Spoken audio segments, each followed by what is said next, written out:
దేవునికి స్తోత్రం. ఎంతమంది దగ్గర బైబిళ్ళు ఉన్నాయి? ఎంతమందికి బైబిల్ చదవటం వచ్చు? మరి మీ బైబిల్ తెరవండి. తెరిచారా? ఇలా మధ్యలో తెరవండి. ఏ పుస్తకం వచ్చిందో చెప్పండి. ఎంతమందికి కీర్తనల గ్రంథం వచ్చిందో చేయి చూపించండి. ఎంతమందికి యెషయా గ్రంథం వచ్చిందో చేయి చూపించండి. ఎంతమందికి కీర్తన 118 వచ్చిందో చేయి చూపించండి. బైబిల్లో మధ్య అధ్యాయం ఏంటంటే కీర్తన 118 కరెక్ట్గా మధ్యలో అన్నమాట. మధ్య వాక్యం ఏంటంటే 8వ వాక్యం. మనుషులు నమ్ముకున్నటి కంటే యెహోవాను ఆశ్రయించటం మేలు, రాజులను నమ్ముకున్నటి కంటే. అది బైబిల్లోని మధ్య సారం ఏంటంటే నన్ను నమ్ముకోండి, మనుషుల్ని నమ్మకండి. మనం ఏం చేస్తామంటే మనుషుల్ని నమ్ముతాం, దేవుడిని నమ్మం. బ్యాంకులు నమ్ముతాం, పరలోక బ్యాంకు నమ్మం. సెంట్రల్ గవర్నమెంట్ నమ్ముతాం, సింహాసనాసీనుడైన రాజులకు రాజైన ప్రభు యొక్క రాజ్యాన్ని నమ్మం. భూలోకాన్ని నమ్ముకుంటాం, పరలోకాన్ని నమ్మం. అందుకనే మన జీవితాల్లో అన్నీ నష్టాలు, కష్టాలు, శోధనలు, పోరాటాలు. ఈ రోజు నుంచి నేను యేసు ప్రభువునే నమ్ముకుంటానన్న వాళ్ళు హల్లెలూయా చెప్పండి. ఎందుకు చెప్పారు అంటే చెప్పాలి, యేసు ప్రభువునే. Very good. కీర్తన 43 తీయండి. తీసిన బైబిల్ అలాగే 43వ అధ్యాయాన్ని ఇలా తెరిచి పైకి పట్టుకోండి. బైబిల్ ఈ లోకంలోనే గొప్ప పొక్కిషం. బైబిల్ మీ ఇంట్లో ఉంటే దాచిపెట్టుకోవద్దు, తెచ్చుకోండి. బైబిల్ మీ చేతిలో ఉంటే మీరు దేవుణ్ణి నమ్ముకున్నారని మనుషులకు తెలుస్తుందని సిగ్గుపడకండి. నన్ను గురించి సిగ్గుపడే వారి విషయమై నేను సిగ్గుపడతానన్నాడు దేవుడు. నన్ను ఒప్పుకుంటే నేను ఒప్పుకుంటాను. నా బిడ్డ, నా కుమారుడు, నా కుమార్తె. దివ్య గ్రంథము ఎచటనైన చదివిన సహాయం దొరుకును. కష్టములు వచ్చిన, దుఃఖములు కలిగిన విడువకుండా చదువుడి దివ్య గ్రంథం. ఎప్పుడు చదవాలి? ఎప్పుడు చదవాలి? కష్టాలు వచ్చినప్పుడు చదవాలి. కీర్తన 43 అందరూ అలా తెరిచిపెట్టుకోండి. అతను నాతో పాటు చెప్పండి. అయితే దేవా నాకు న్యాయము తీర్చుము, భక్తి లేని జనముతో నా పక్షమున వ్యాజ్యమాడము, కపటము కలిగి దౌర్జన్యము చేయు వారి చేతిలో నుండి నీవు నన్ను విడిపించుదువు. నీవు నాకు దుర్గమైన దేవుడవు, నన్ను త్రోసివేసితివేమి? నేను శత్రు బాధ చేత దుఃఖాక్రాంతుడనై సంచరించనేలా? నీ వెలుగును నీ సత్యమును బయలుదేరజేయము. అవి నాకు త్రోవ చూపును. అవి నీ పరిశుద్ధ పర్వతమునకును నీ నివాస స్థలములకును నన్ను తోడుకొని వచ్చును. అప్పుడు నేను దేవుని బలిపీఠమునొద్దకు, నాకు ఆనంద సంతోషములు కలుగజేయు దేవుని యొద్దకు చేరుదును. దేవా నా దేవా, సితార వాయించుచు నీకు కృతజ్ఞతాస్తుతులు చెల్లించెదను. నా ప్రాణమా నీ వేళ కృంగి ఉన్నావు, నాలో నీ వేళ తొందరపడుచున్నావు. దేవుని యందు నిరీక్షణ ఉంచుము, ఆయనే నా రక్షణకర్త, నా దేవుడు. నేనింకను ఆయనను స్తుతించెదను. రోజు 3 అధ్యాయాలు, ఆదివారం 5 అధ్యాయాలు గట్టిగా చదవండి. మనసులో వాక్యం ఉంచుకోనండి. దినమంతా ధ్యానించండి. అప్పుడు మీరు ఆకు వాడక దాని కాలమందు ఫలమిచ్చు చెట్టు వలె ఉంటారు. అప్పుడు మీరు చేయనిదంతా సఫలమవుతుంది. మొదటి వచనం, దేవా నాకు న్యాయము తీర్చుము, నాకు న్యాయం తీర్చు. నాకు న్యాయం చెయ్యి. నేను అన్యాయం చేయబడ్డాను, నాకు అన్యాయం చేయబడింది అన్నవాళ్ళు ఎవరన్నా ఉంటే చేయి చూపించండి.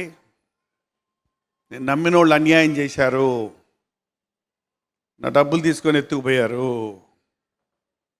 నన్ను పెళ్లి చేసుకుంటానని మళ్ళీ వదిలేసిపోయారు, నా భర్త నాతో 3 ఏళ్ళు కాపురం చేసి ఆడపిల్ల పుట్టింది దాన్ని అమ్మగారింటికి పంపించేశాడు, నాకు అన్యాయం చేశాడు. ఏంటంటే మా అత్త నాకు అన్యాయం చేసింది, నా మీద లేనిపోని మాటలు నా భర్తకు చెప్పి నా కుటుంబాన్ని విడగొట్టింది. నా ఫ్రెండ్ నాకు అన్యాయం చేశాడు, పార్ట్నర్షిప్ అని చెప్పి వ్యాపారం ప్రారంభించి నా చేత డబ్బులు ఖర్చు పెట్టించి నాకు అన్యాయం చేశాడు. నమ్మి వాళ్ళకి కొంత డబ్బు ఇచ్చాను, కష్టంలో ఉంటే తిరిగి ఇస్తానని ఎగ్గొట్టేశారు. ఎవ్వరూ నిన్ను మోసం చేయలేదా? ఇంకా అన్నాడు చూడండి, కపటమును దౌర్జన్యము చేయు వారి చేతిలో నుండి నన్ను విడిపించు. నాతో అబద్ధాలు ఆడారు, నన్ను మోసం చేశారు, నాకు ద్రోహం చేశారు, నాకు బాధ కలుగు చేశారు. మీరు కూర్చొని ఆలోచిస్తే ఈ రోజున అన్యాయం చేయబడిన వారు, మోసగించబడిన వారు, శ్రమలో ఉన్నవారు, ఇంకొకరు చేసిన తప్పుకి బాధ అనుభవించేవారుగా ఎందరో ఉంటున్నారు. భర్త తాగుతాడు, జాలీగా ఉంటాడు, భార్య ఏడుస్తూ ఉంటుంది. ఆ భర్త ఆమెకు న్యాయం చేస్తున్నాడా, అన్యాయం చేస్తున్నాడా? భర్త అంటే భరించువాడు. భర్త ఏం చేయాలండి? భార్యను బిడ్డలను భరించాలి. నువ్వు కష్టపడి చెమటూర్చి సంపాదించాలి అని ఆ రోజు ఆదాముతో చెప్పాడు దేవుడు. ప్రతి పురుషుడు కష్టపడి తన భార్య బిడ్డలను పోషించాలి, సంరక్షించాలి. ఎవడైనా తన ఇంటి వారిని సంరక్షించకపోతే వాడు అవిశ్వాసి కంటే చెడ్డవాడని బైబిల్ చెప్తా ఉంది. కానీ ఈ రోజున ఎంతమంది పురుషులు తమ భార్య బిడ్డలను పట్టించుకుంటున్నారు, వారికి వారి అవసరతలు తీరుస్తున్నారు, వారి సంపాదనను తెచ్చి ఇంటి కొరకు ఖర్చు పెడుతున్నారని ఆలోచిస్తే ఈరోజు చాలామంది పురుషులు తమ భార్యలకు బిడ్డలకు అన్యాయం చేస్తున్నారు. డబ్బులున్నాయి కదా అని హోటల్లో తినేసి వచ్చి ఇంటికి వచ్చి వంకాయ కూడా బాగలేదని తినకుండా పడుకుని, పాపం మా ఆయన అన్నం తినలేదని ఆమె తినకుండా పస్తు పడుకుంటే తినొచ్చి పడుకున్నాడు ఆయన తినలేదే, ఆయన తినొచ్చాను నేను హోటల్ అని చెప్పడం, ఫుల్లుగా బిర్యానీ తినొస్తాడు. చెప్పకుండా ఇంటికాడ కూర బాగలేదని తినలేకపోతే పాపం ఆమె బాధపడిపోతూ మా ఆయనకు అన్నం పెట్టలేకపోయా నేను ఏడుచుకుంటా పడుకుంటే ఈయనేమో మెక్కేసి గొరకబెట్టి నిద్రపోతుంటే ఇది అన్యాయం కదా? పురుషుడు తన సొంత శరీరం వలె తన భార్యను ప్రేమించాలి. భార్యలు తమ సొంత పురుషునికి లోబడి ఉండాలి. ఇవాళ చాలామంది స్త్రీలు పురుషులకు అన్యాయం చేస్తున్నారు. నీ భర్త నీ యందు నమ్మిక ఉంచుతాడా? నీ భర్త నమ్మి తన గుట్టంతా నీకు చెప్పగలుగుతాడా? నీ భర్త నిన్ను నమ్మి ఆ తాళం పెట్టి ఇనపెట్టి తాళం చేయి నీకు ఇవ్వగలడా? ఆ దస్తావేజులన్నీ నీ దగ్గర పెట్టగలడా? అలా పెట్టగలిగాడంటే అది ఆయన గొప్ప, నీ గొప్ప? ఆయన గొప్ప కాదు, నీ గొప్పే. ఏంటండి, నువ్వు దాంట్లో కాజేస్తా ఉన్నావు అనుకో, ఏదో రోజు ఏం చేస్తాడు ఆయన? తీసేస్తాడు నీ దగ్గర నుండి. కొంచెంలో నమ్మకంగా ఉంటే ఎక్కువ ఇస్తాడు. ఈరోజు నేను ఎక్కడ చూసినా అండి మోసం, అన్యాయం పెచ్చు పెరిగిపోతుంది. పిల్లలు తల్లిదండ్రులు మోసగిస్తున్నారు, తల్లిదండ్రులు పిల్లల్ని మోసగిస్తున్నారు. కాలేజీకి వెళ్తున్నానని చెప్పి బయటికి వెళ్ళిపోయి అసలు కాలేజీలోకే వెళ్లకుండా రోడ్ల మీద తిరిగే కుర్రోళ్ళు ఎంతోమంది ఉన్నారు. ఇలాంటి ప్రాంతాల్లో మనం పొలం పంటలు పండించుకుంటూ, లేకపోతే చేపల చెరువులు వేసుకొని, లేకపోతే రొయ్యల చెరువులు వేసుకొని, లేకపోతే ఇంకేదన్నా వ్యాపారాలు చేసి కష్టపడి మా పిల్లల్ని బాగా చదివించుకోవాలి, మాలాగా కష్టపడకూడదని హైదరాబాద్కో పంపించి కాలేజీల్లో ఫీజు కట్టి నెల నెల పాకెట్ మనీకి డబ్బులు పంపిస్తుంటే వాళ్ళు ఏం చేస్తున్నారు? అక్కడ సినిమాలుగా తిరుగుతూ, స్నేహాలు చేస్తూ, చదువుకోకుండా ఉండే యవ్వనస్తులు ఒక్కసారిగా తల్లిదండ్రులకు ఆ విషయం తెలిసినప్పుడు, 3 సంవత్సరాలు నువ్వు చదివావనుకున్నాను, ఏం చేసావు అక్కడ? పంపించిన డబ్బులతోటి షికారులు చేశాను, కాలేజీకి వెళ్ళింది లేదు, పరీక్షలో పాస్ అయింది లేదన్నప్పుడు ఏం చేస్తున్నాడు ఆ కుర్రోడు? తల్లిదండ్రుల్ని మోసం చేస్తున్నాడు. ఇంకా చెప్పాలంటే తన్ను తానే మోసం చేసుకుంటున్నాడు. మనుషుడు ఒక్కడొక్కడు మోసగించుకోవటంలో ఆరితేరిపోతున్నారండి. ఒక ఆయన పిట్ట గుడ్డులు పెట్టినప్పుడు ఆ పిట్ట పొదుగుతూ కూర్చున్నప్పుడే దానికి తెలియకుండా, చప్పుడు చేయకుండా చెట్టెక్కి ఆ గూట్లో నుంచి కింద నుంచి ఒక్కొక్క గుడ్డు తీసేస్తాడట, అస్సలు కదిలిక లేకుండా. ఒకరోజు అలాగే అన్ని తీసి ఈయన సంచులో వేసుకుంటున్నాడు. కిందకి దిగొచ్చి చూస్తే సంచులో ఒక గుడ్డు లేదు. ఏమైనా వీళ్ళ కొడుకు వెనకాల ఎక్కి పెట్టకు తెలియకుండా ఆయన తీసిన గుడ్డులు తండ్రికి తెలియకుండా ఏం తీసి పక్కన పెట్టుకునేవాడట. మోసం తెచ్చింది ఎప్పుడు కూడా మనకు ఆశీర్వాదం కాదు. యాకోబు మోసం చేశాడు. ఎవరిని మోసం చేశాడు? సొంత అన్నను మోసం చేశాడు.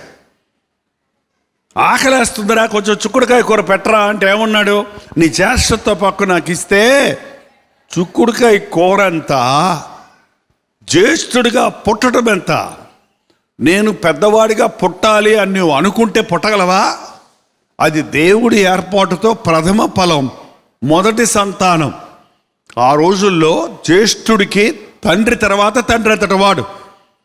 ఆస్తిని భాగాలు వేసినప్పుడు తండ్రికి ఉన్న భాగం అందరికీ భాగాలు వేసినప్పుడు తండ్రికి కూడా ఒక భాగం ఉంటుంది. అంటే 3 కుమారులు అయితే 4 భాగాలు వేసి 3 కుమారులకి 3 భాగాలు, తండ్రికి 1 భాగం.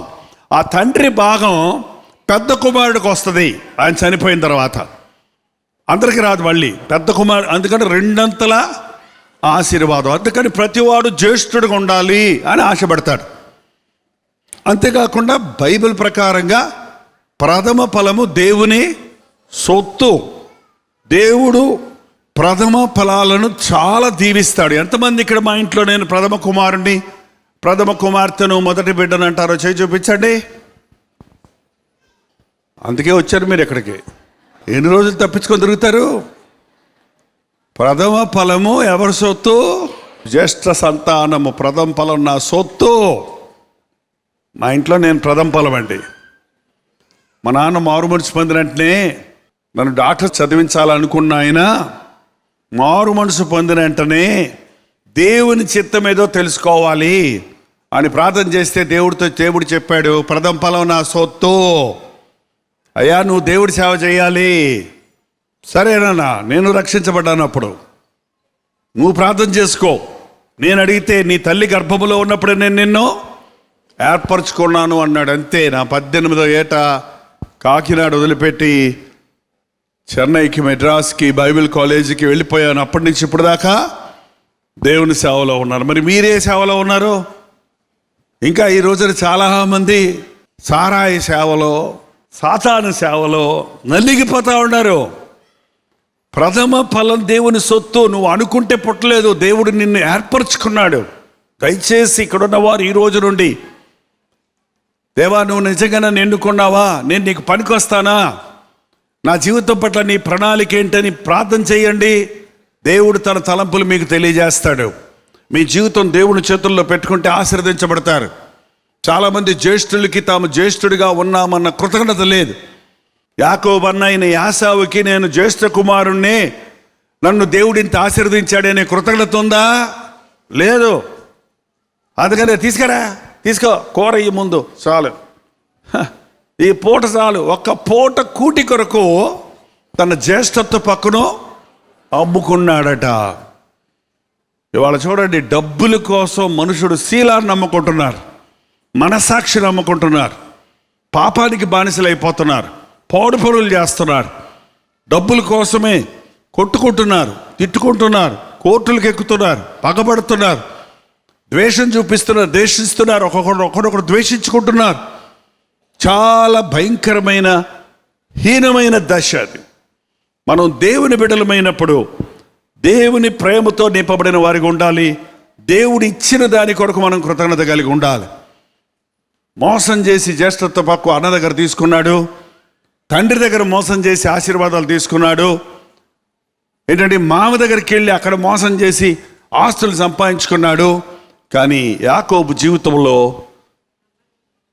సంతోషం లేదు. కావలసినవి అన్నీ సంపాదించుకున్నాడు. 1-2 భార్యలు, 10 మంది పిల్లలు, ఆస్తిపాస్తులు, మేకలు, గొర్రెలు, ఎడ్లు అన్నీ ఉన్నాయి, కానీ నెమ్మది లేదు. కాబట్టి ఒంటరిగా ఒకరోజు మిగిలిపోయి, ఒంటరిగా ఒకరోజు పెనుయేలు దగ్గరకు వెళ్ళి దేవుని దగ్గర అడిగాడు. ఏమని అడిగాడు చెప్పండి? ఏమడిగాడు? నీవు నన్ను గొప్పోడిని చేస్తే కదన్నాడా? నువ్వు నాకు డబ్బులు ఇవ్వమన్నాడా? ఏంటంటే నాకు ఆస్తులు ఇవ్వమన్నాడా? ఏమడిగాడు? నాకు ఆశీర్వాదం కావాలి. ఆశీర్వాదం, నిజమైన ఆశీర్వాదం ఆస్తిపాస్తులు కాదు, మేడమిద్దెలు కాదు, ధనధాన్యాలు కాదు. మనశ్శాంతి కలిగి ఉండటం, యథార్థత కలిగి ఉండటం, దేవునితో సహవాసం చేయటం అనేది నిజమైన ఆశీర్వాదం. ఈ రోజున ఒకరినొకరు అన్యాయం చేసుకుంటున్నారే కానీ ఒకరికొకరు సహాయం చేయటం లేదు. ఒకరికొకరు ద్రోహం చేస్తున్నారే కానీ ఒకరినొకరు క్షమించటం లేదు. ఒకరితో ఒకరు పోరాడుతున్నారే కానీ ఒకరితో ఒకరు సమాధానంగా బ్రతకటం లేదు. కాబట్టి తెల్లవారి లేస్తే ఏదో ఒక సమస్య, ఏదో ఒక పోరాటం, ఏదో ఒక గొడవ మన ఇళ్లల్లో, మన దేశంలో, కుటుంబాలలో జరగటం మనం చూస్తున్నాం.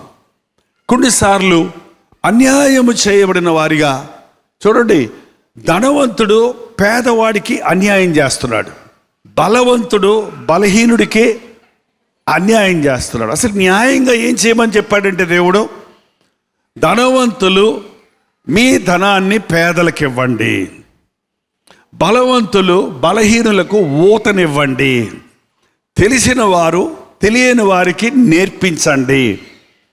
ఏంటండి? అది దేవుని పద్ధతి. కానీ ఈరోజు ఏం చేస్తున్నాడు? తెలిసినోడు తెలియనోడిని మోసం చేస్తున్నాడు.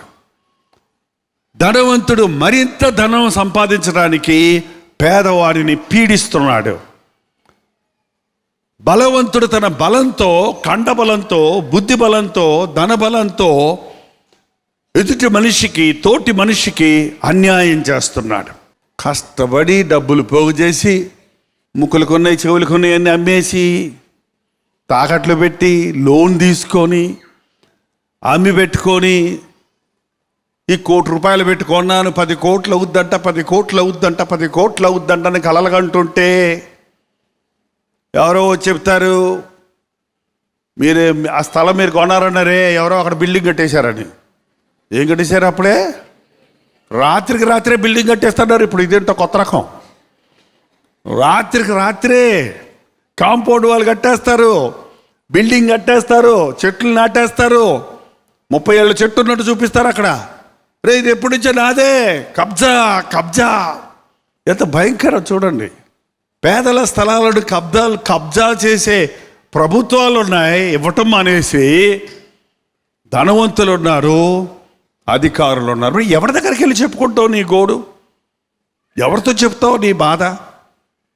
కోర్టుకు వెళ్తే వాయిదా వాయిదా వాయిదా, నీకున్నదంతా పట్టి పీల్చేదాకా వాయిదా. ₹1,00,000 ఆస్తి సంపాదించుకోవడానికి 2 లక్షలు ఖర్చు పెట్టిన వాళ్ళు ఉన్నారు బుద్ధి లేకుండా. కోర్టు కేసుల కోసం, ఫీజుల కోసం, వకీళ్ళ కోసం. ఎంత అన్యాయం చూడండి బాధ. నిన్న ఒక ఆయన వచ్చాడు, అయ్యా నా భార్య నా మీద కేసు పెట్టిందయ్యా, 7 సంవత్సరాల నుంచి కోర్టులో ఎప్పుడు తిరుగుతున్నాను, 12 లక్షలు ఖర్చు అయింది, ఇంకో 12 లక్షలు ఇస్తే కానీ నేను విడాకులు ఇవ్వని అంటున్నారు, రేపు వెళ్తున్నానయ్యా చివరి కోర్టు కేసుకి ప్రార్థన చేయండి అంటున్నాడు. ఏంటండి ఎంత అన్యాయం! భార్య భర్తను విడిచిపెట్టడం అన్యాయం, భర్త భార్యను విడిచిపెట్టడం అన్యాయం. ఎంతోమంది ఈ రోజున వివాహమైన తర్వాత నాకు నచ్చలేదంటాడేంటి? వివాహం చేసుకునేటప్పుడు ఏమన్నా చూసి చేసుకుంటాడా, చూడకుండా చేసుకుంటాడా? ఎన్ని చూస్తారో, 33 అమ్మాయిలు చూసి 34 అమ్మాయిని చేసుకున్నావు. ఇప్పుడు మళ్ళీ 34 అమ్మాయి నచ్చలేదంటావు, ఇంకొక అమ్మాయి అంటావు. ఇది న్యాయమా? ఏంటంటే పెళ్లి చేసుకున్న తర్వాత భార్యను విడిచిపెడితే యవ్వన కాలంలో పెళ్లి చేసుకున్న భార్య పక్షంలో దేవుడు ఉత్తరవాదిగా ఉంటాడు. అన్యాయము చేయబడిన స్త్రీలు ఎందరో కుమిలిపోతూ ఉన్నారు. నా భర్త నన్ను విడిచిపెట్టి మరో స్త్రీతో ఉంటున్నాడయ్యా, 50 ఏళ్ళు వచ్చినాయి ఆయనకి, పెళ్ళిడుకొచ్చిన కూతుర్లు ఉన్నారు, కానీ ఇంగిత జ్ఞానం లేదు అని ఏడుస్తున్నారు కొంతమంది. ఎవరు వీరికి న్యాయం చేస్తారు? ఎవరు వీరికి సహాయం చేస్తారు? కోర్టులకు వెళ్తే మనకు బాధలు తీరుతున్నాయా? పెద్దల దగ్గరికి వెళ్తే, ఊరు పెద్దల దగ్గరికి వెళ్ళి మనం చెప్పుకుంటే మన సమస్యలు తీరుతున్నాయా? బంధువుల దగ్గరికి వెళ్ళి చెప్పుకుంటే మనకేమన్నా మన పక్షంలో వచ్చి సహాయం చేస్తారా? తప్పక చేస్తారా? వాళ్ళు ఏంటి ఎగతాళి. ఏం చేస్తారు? ఎగతాళి చేస్తారు. అంటే బంధువులు అంటారండి. అసలు బంధువుల కంటే మించిన ఆర్ఆర్కే మూర్తి గారు అన్నారు, మన బంధువుల కంటే రాబంధువులు మేలంట. ఆ రాబంధువులు కనీసం మాంసం తిని ఎముకలు వదిలిపెడతాయంట. మన బంధువులు ఎముకలు కూడా తింటారంట. మన రక్త సంబంధాల కంటే మన మంచానంటే చూడండి, రక్త సంబంధాలు అవి మేలంట. ఏంటయ్యి? నల్లులు ఉన్నాయా మీ ఇంట్లో? అవి మిమ్మల్ని ఎప్పుడు డిస్టర్బ్ చేయో. మీరు బాగా నిద్రపోయాక బయటకు వచ్చి అంత పీల్చుకుంటాయి, అంతే. అంత పీల్చుకొని మళ్ళీ పోయి గమ్మున పడుకుంటాయి. ఏంటండి? ఆ మంచంలో ఎక్కడో ఇరుక్కొని ఉంటాయి. కానీ ఈ రక్త సంబంధులు పట్టారంటే జలగల్లాగా నీ దగ్గర ఉన్న అన్నీ అయ్యేదాకా నిన్ను వదిలిపెట్టరు. అందుకనే మనుషులను నమ్ముకునే కంటే యెహోవాను ఆశ్రయించటం మేలు. నీకు కష్టం వచ్చిందా, అన్యాయం జరిగిందా, బాధ కలిగిందా, మోకాళ్ళ మీద పడటం నేర్చుకోండి. ఎక్కడ పడాలి? గోతులే కాదు, నూతులే కాదు. కష్టాలు వస్తే పోయి నూతులు పడతారేంటి? కష్టాలు వస్తే పోయి గోతులు పడతారేంటి? చీర మెడకేసుకొని ఫ్యాన్కి వేసుకొని చచ్చిపోతారేంటి? పొలాలకేసే ఎండ్రిని తీసుకొని తాగేస్తారేంటి? నిద్రమాతలు తినేస్తారేంటి? నుయ్యో కొయ్యో చూసుకుంటానంటారేంటి? మాట్లాడితే వంటగదిలోకి వెళ్ళి గ్యాస్ ఇప్పేస్తారంటారేంటి? ఇప్పేసిన తర్వాత అయ్యో తప్పైపోయింది అని ఎడుతుంటారు. మీరు ఎప్పుడైనా విన్నారా? ఆ బాధ తట్టుకోలేక ఏం అరుపులు అరుస్తారు. మీరు ఎప్పుడైనా విన్నారా? కాపాడండి. ఎవడు కాపాడు? నువ్వే చేసుకున్నావు. ఎవడం చేశాడా? కష్టాలు వచ్చినప్పుడు చచ్చిపోవటం దానికి పరిష్కారం కాదు. కష్టాలు భరించలేనని ఆత్మహత్య చేసుకుంటే అగ్ని ఆరని పురుగు చావని ఆ నరకంలో అహర్నిశలు కష్టపడాలి, అహర్నిశలు ఏడవాల్సి వస్తుంది. ఎప్పుడైనా సరే బాధ వచ్చిందా, మోసపోయావా, అన్యాయం జరిగిందా, దుఃఖం వచ్చిందా, మోకాళ్ళ మీద పడు. ఎక్కడ పడాలి? ఎంతమందికి మోకరించి ప్రార్థించడం తెలుసు? ఎవ్వరూ చెప్పక్కర లేకుండా. ఆకలి వేసినప్పుడు అన్నం తింటున్నావు కదా, దాహం వేసినప్పుడు మంచిలు ముంచుకొని తాగుతున్నావు కదా, అలాగే పాదేసినప్పుడు మోకాళ్ళ మీద పడి కన్నీటితో ప్రభు దగ్గర చెప్పుకోవచ్చు కదా. చెప్పుకో. మంచిలు తాగగానే ఏమైంది నీ దాహం తీరి, ఆనందంగానే ఏమైంది నీ ఆకలి. మోకరించి ప్రార్థించగా నీ బాధ ఏమైపోద్ది తెలుసా? తీరిపోద్ది. యేసు ప్రభు బొమ్మల్లో లేడు, గుడుల్లో లేడు, కొండల్లో లేడు.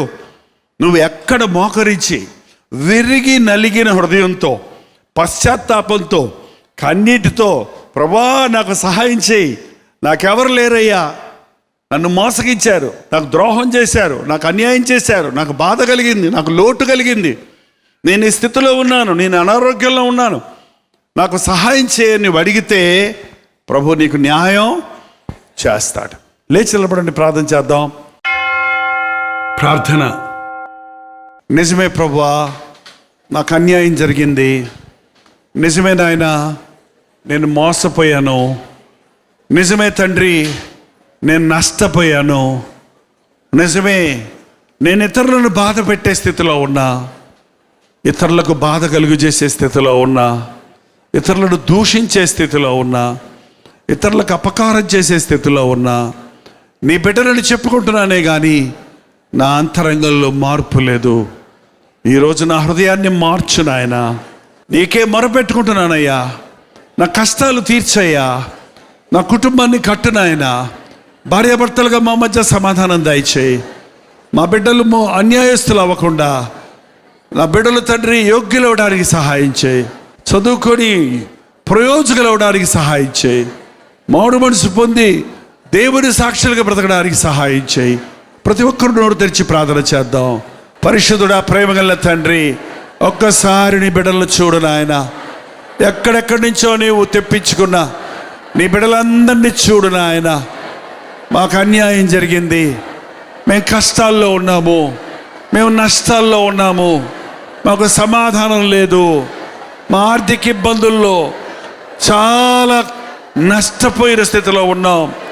మాకు దేవుని దయ కావాలి, మాకు దేవుని ఆశీర్వాదాలు కావాలి అని నీ సన్నిధికి వచ్చిన ప్రతి ఒక్కరిని చూడయ్యా. ఎవరి గుండెల్లో నుంచి ఏ మూలిక వస్తుందో, ఎవరి హృదయంలో ఏ కోరిక ఉందో బాగా ఎరిగిన దేవుడు కదా. ప్రార్థనలో మేము అడిగినవన్నీ మాకు దొరికినవని నమ్ముచున్నామయ్యా. ఇక్కడ నుండి వెళ్ళేవారు నీ సమాధానంతో వెళ్ళాలి. నీ ప్రార్థనకు జవాబు వచ్చిందని నీతో చెప్పబడిన వారిగా వెళ్ళాలయ్యా. ఎవరిని విడిచిపెట్టొద్దు తండ్రి. భయాన్ని మాలోంచి తీసివేయి, కలహాత్మతిని తీసివేయి నాయన. భార్య భర్తల మధ్య ప్రేమ దయచేయి. తాగుబోతులు నజరేయుడు యేసుక్రీస్తు నామములో విడుదల చేయుచున్నాము నాయన. మరలా త్రాగొచ్చి ఇంటికి వచ్చేవారు ఇక్కడున్న కుటుంబాల్లో లేకుండా సహాయం దయచేయి. రక్షించబడి సాక్షులు అవ్వడానికి సహాయం చేయి. యవ్వనస్తుల్ని కనికరించు నాయన. తల్లిదండ్రుల్ని మోసం చేస్తున్న యవ్వనస్తులు దర్శించు. తామే మోసగించుకుంటున్నారని ఎరిగి తమ జీవితాలని సన్నిధిలో సరిచేసుకోవడానికి సహాయం చేయి. పంటల్లో పాడిలో నష్టాలు వచ్చాయని ఇబ్బంది పడుతున్న వారి జీవితాలలో ఇది మొదలుకొని నేను ఆశీర్వదిస్తానన్న వాగ్దానంతో నీపయ్యా. నీ సన్నిధికి వచ్చిన ప్రతి ఒక్కరూ ఈరోజు దీవించబడి వెళ్ళాలయ్యా, వెలిగించబడి వెళ్ళాలి నాయన. వెలిగించబడి వక్రజనం మధ్య జ్యోతుల వలె వారు వచ్చిన గ్రామాలలో దీవించబడడానికి సహాయం దయచేయి. నీ గాయపడిన హస్తమును చాపి ప్రతి ఒక్కరిని దర్శించి నీ సన్నిధిలో ఆశీర్వదించమని యేసుక్రీస్తు నామములో అడుగుచున్నాము తండ్రి. మన తండ్రి అయిన దేవుని యొక్క ప్రేమయు, కుమారుడైన క్రీస్తు యొక్క కృపయు, ఆదరణకర్త అయిన పరిశుద్ధాత్మ యొక్క సహవాసమును కూడి వచ్చిన మనందరికీ ఇప్పుడును సదాకాలము తోడై ఉండునుగాక. ఆమేన్, ఆమేన్, ఆమేన్.